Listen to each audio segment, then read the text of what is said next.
həmin o şəxsi məclislərdə, bilmirəm indi, gizlindən kim yazıb, o cəsusluğu edib, o cəsusluğa da görə qiyamət günü cavab verəcək, o öz yerində.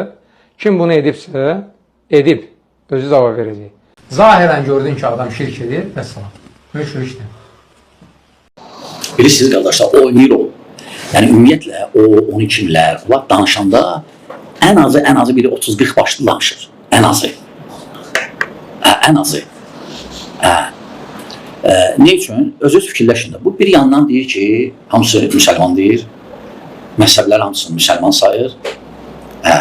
Bu tərəfdən də deyir ki, amma şirk edənlərə aid deyil bu. Şirk edənlərə aid deyil. Yaxşı, indi götürək bu məhzəbləri. Hansı şirk eləmir? Eləməyəni yoxdur. Eləməyəni yoxdur.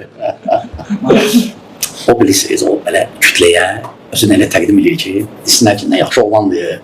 Görürsən, çağırır birliyə, vəhdətə. Amma başa düşmürlər ki, bu deyir bunu, bu tərəfdən də təkfirçiləri razı salmaq üçün sabah ona deyəcəklər axı. Deyəcəklər, bu nədir danışırdınız zat? Deyəcək, yox, görmürsünüz, mən orada qeyd elədim. Şirk eləndən başa düşmədiniz, mən orada bir dənə belə söhbət elədim, dəhşətli deyir. Yəni, elə fikirləşirlər.